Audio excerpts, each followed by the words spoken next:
Are you listening? Damn.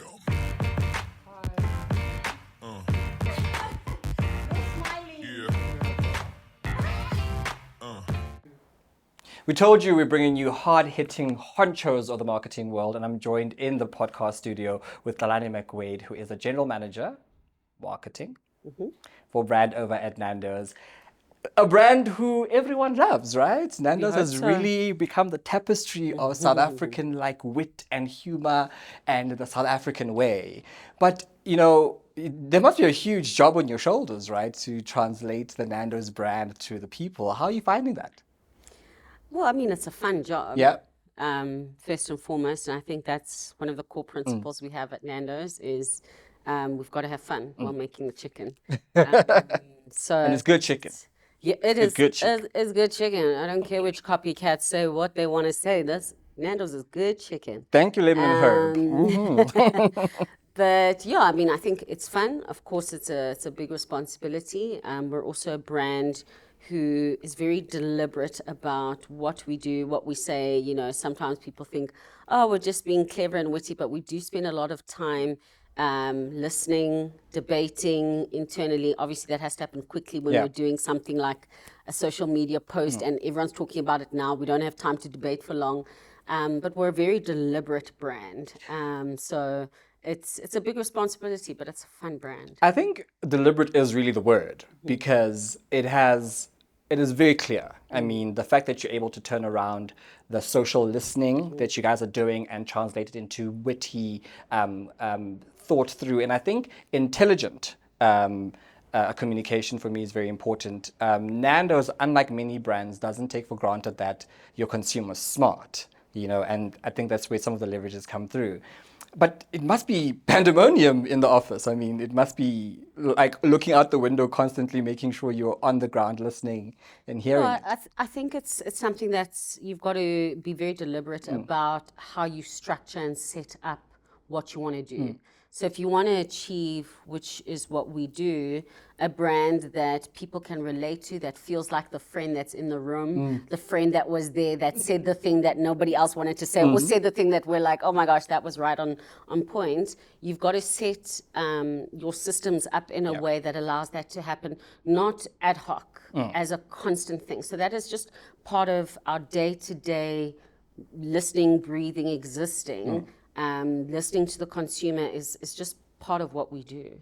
That collaboration of listening to the consumer and making sure also that you keep the brand authentic, right? To not only selling chicken, but I might argue selling the South African story.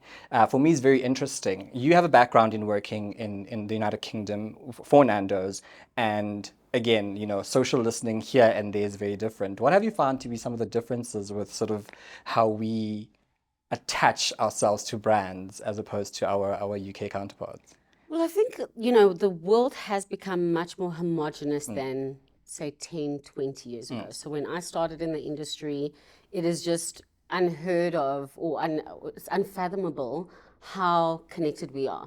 Nowadays, anyone sitting on TikTok or Twitter, as we've seen with the whole South Africa, Nigeria thing, South Africa, America thing at the moment, you know, it's just global.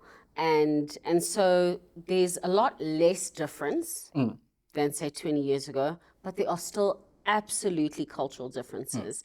South Africa is a British colony, so we have a lot of similarities to the UK, but we have a lot of very real differences. We don't take ourselves very seriously. We love to laugh. We are a little bit irreverent, which are things you wouldn't find in the UK. You know, we also are so comfortable with law breaking and rules breaking and corruption that we just, you know, we have a sense of irreverence and therefore can laugh at things because a lot of things don't work as they should. You know, not necessarily a great thing, but we've gotten used to it and we found humor in that. Whereas in Europe, you often find, because they have a lot of systems and things that work, the train comes on time, the bus comes on time, I mean, NHS is maybe a bit of a tricky one because that's very topical and sensitive. So for them, there is a greater expectation of companies that's quite different in South Africa. In South Africa, and I think in Africa, we have a sense of, I'm going to make my future and no one's going to come through for me. Yeah. Whereas I think in first world countries, generally speaking, there's still an expectation of companies, government, etc., to provide a level of service that is needed in society. Like, it is your responsibility and you need to do this. Whereas we kind of, we've stopped believing in it, and it's such a bad thing, but we stopped believing in institutions to solve our issues. I think that leads quite nicely to the idea that because so much of our culture, right, is about self-starting and getting on with the business of doing better for ourselves, that it's almost evident even in how brands talk to us. I mean, if you look at Nando's for me is about a different kind of innovation, okay? In that Nando's was the first, as maybe, you know, people who in the movies and television where we broke the fourth wall. For the first time, Nando's didn't hide the fact that there were people who were writing copy and were on the ground and heard a conversation or saw an influencer do something or saw an event happen. They were like, bring it in, put it out there, right? And for me, that's interesting because it means that you already, when people weren't having the conversation that is being had on the ground, where we still had very highbrow marketing, Nando's like, put it away. Talk to them like they know what's happening, you know, which is very interesting to me then when we start looking at the world of influencer marketing for us, where then how do you get people who are as good at telling your story as you are when you have a group of influencers? I'd be very interested to find out. Oof, that is that. Is that the $1 million question? That is the $1 million question. And when I know, maybe I will just become a millionaire. Yeah, okay. And share it, please. But I do think the world of influencing or content, let's call it content creation, right? Because not everyone is necessarily a lifestyle unbox kind of person where they're trying to get you to buy something. Some people have huge followings just because they're great storytellers or whatever, like your Elise Myers, etc. And you know, it's forecasted to grow as an industry and be incredible. And I think what is so interesting just by sheer observation in that space is those who do well versus those still trying to find their voice. And the beauty of those who do well is just simply authentic, being authentic to themselves, right? So being authentic to yourself, whatever it is you found that people resonate with, the way you tell a story, the way you do a skit, the way you relay stories about your heartbreak or whatever it is, there's almost like there's success in everything. It's not just the makeup influencer who's doing well. Makeup tutorials. It's not just the fashion person. Elise Myers is an example who I've used before. Is never dressed up. Her hair's always a mess. And then she tells stories usually about herself that are embarrassing from before. And that just took off to a point where she was able to quit her day job. I mean, I think she's gone back now to working as well, but it really is about being authentic. And I think something that, and I hope I'm not jumping ahead in terms of your questions, but I think something South African creators can take encouragement in is don't follow a trend. Like, a lot of South African creators are all using the same filter with the big eyes and the big mouth and yes, there are things that help you get onto a For You page, the trending sound, the trending this, the trending that, but find a way to still be authentic to yourself.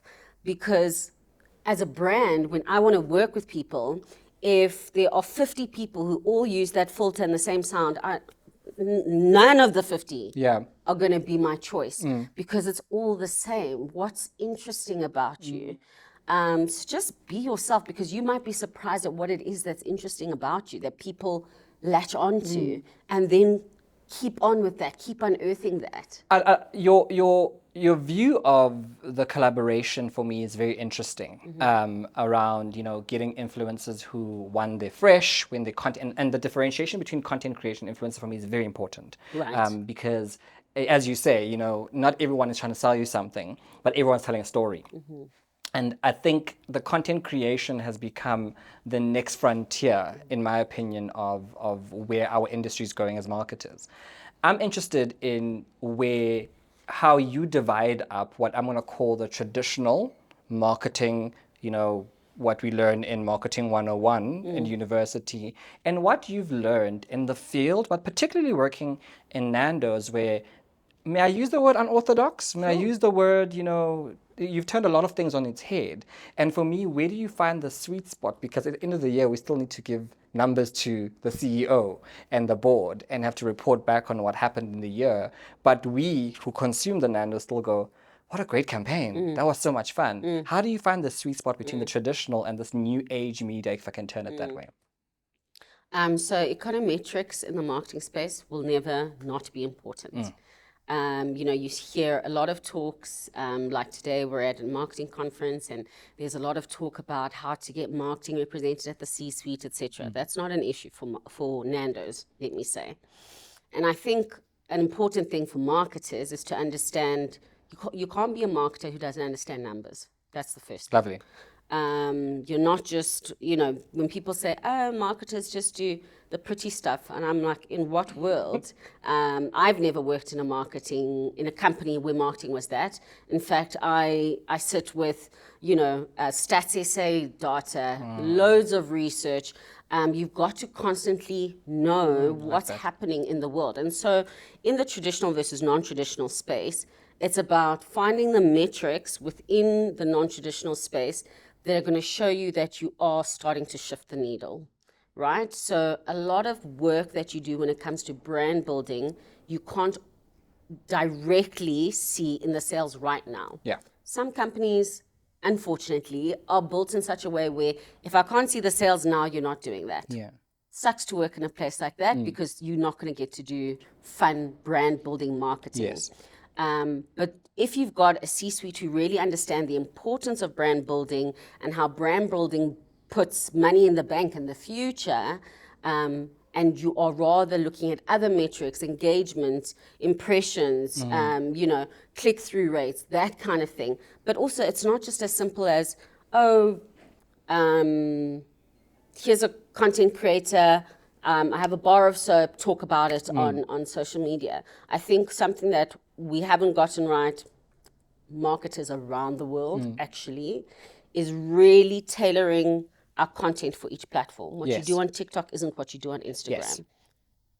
Isn't what you do on X. Those are very different platforms. I am not on TikTok to see a static image of a burger, and aesthetic, beautiful lighting. And I'll put my hand up. We've done that before, and I think because the world has also rapidly changed in a way that we haven't been able to dive in necessarily and fiddle with our potential brand risk. So I think marketers are nervous to just jump into social media and just fiddle and play, which sometimes you have to do. And I think a big part of it is that they've been burnt before because it's a new platform in inverted commas. I mean, it's over a decade old, but I think people are still very scared of how to deal with it. You know, when the marketing directors of 1988 and 1998 are still very comfortable in, you say, a document, when you bring it into the C-suite, is very comfortable. We know what, you know, the ROI is. If I put a TV ad during Sally McKinsey, 7 o'clock.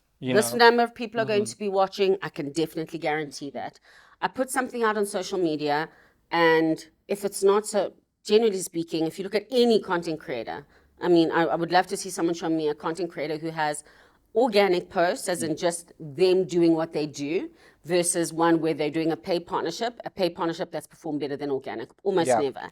And I think that comes down to brands being overly prescriptive. You are nail coffin head where you're there, because we have such huge fights about, and I've seen it myself, I'm a content creator, and I know even the tone, your caption will be panel beaten into submission where even the way I speak doesn't translate. And for me, that is so interesting when you then look at the world of influencer marketing and then then is there a place for it going forward? Because the traditional marketers still view it as a nice to have, but we're seeing that there's so much happening in the space, and everyone that listens, it's one of the core Yeah. prescripts that you need to have Yeah. in your marketing matrix. And you've just highlighted a problem that we have with the paid for content, where the brand almost overly prescribes. Yeah. But Nando's, you see, is very different because, as you said, you've got the systems in We've done place. it before. We've made our mistakes too. But you've got the systems in place for you to be able to social listen at that rate and be able to turn out work at that rate means the systems are there. So maybe the question should be, what can you do to replicate those internal systems for you to churn out work on above the line for it to be able to work out on those various platforms? You've got to understand the role of each medium. And I think that's where we struggle. We don't understand the role of content creation within the marketing mix. Within it is a medium of its own. So you've got TV, you've got radio, you've got social media, the stuff that you put out, but then you've got content creators who become a medium within a medium, but a very important one because Taylor Swift says go vote, and 500,000 people register the next day, very next day. Right? So it's very important, but you've got to understand what each medium is trying to do. Are you just trying to do a mass reach? So what you do on TV isn't what you're going to do on social media. So you can't give the scripting you would give for a radio ad to a content creator. It doesn't translate. It's not.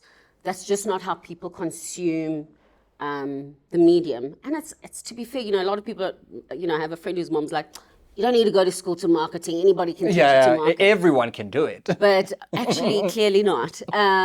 Because you really have to sometimes be as logical as saying, when I go onto TikTok, what am I looking for? What are people going onto those mediums for? We're not going onto TikTok to be like, hey, here's a coffee. And when usually I tell hilarious, scandalous stories. People in your robe and a bath towel. Are going to scroll right past. And you'll see that it's inauthentic. Yeah. Oh, finally, Tlalane, I can't keep you here all afternoon, but I really can. But we need you to go and enjoy some of the conference. Yes. In a short reply, maybe, what do you think the Africa context about marketing is about? You were so good at crystallizing exactly the difference between us and our European counterparts. And I'm excited to hear what you're going to say about where do you see the future of content creation, influencer marketing in South Africa, but marketing and branding in a broad sense, where like your mom's friend, everyone thinks you can do it. But I mean, Nando's a clear example that there's so much thought that goes behind something that happens in a second. Where do you think it's going? I think Africa as a continent is the most exciting place to be. Besides the fact that if there was a nuclear discharge, the safest place is going to be the tip of South Africa. Just in case anyone wanted to know, we're pretty safe. But I think Africa as a continent is an interesting place. An interesting place in that I think the world is starting to realize we're not just poor Africans who are in a dusty bowl without resources. We might have less resources than you and less sophistication than you, but we've got creativity. We've got enough data to be on their internet and have a voice. And I think we are, the world knows that we're in the ICJ with what's happening in the world. Yes. And so I think, and our artists are doing phenomenally on the global stage. So I think a lot of people are starting to pay attention to Africa. And I heard a stat that spoke about, as a continent, we have the youngest cohort of youth. Yes. The largest cohort of youth, which could be a problem, but it's actually a massive opportunity because that is eventually, hopefully TikTok wakes up soon enough, start having a creative fund in Africa where people can earn income. I know that's driven by advertising, etc. But where people start taking us seriously, money is flowing in terms of advertising, and the world takes us seriously. It's not, oh, you're an uppity African because you actually have self-confidence. Yeah. No, Africans are as valuable as anybody else, and what we have to say is as important, and what we're adding in terms of the world conversation and culture is just as important. And I think that is such an exciting place for Africa, and I think it's hello world, look out for us kind of thing. Hello world from us uppity Africans in the tip of Africa. Tlalane McWade, I cannot put it better. A masterclass in branding and marketing from the Nando's group. And Nando's does it well. More to come today. If this is a highlight of what we have on the seat this afternoon, I think we've got a good day coming. So stay tuned.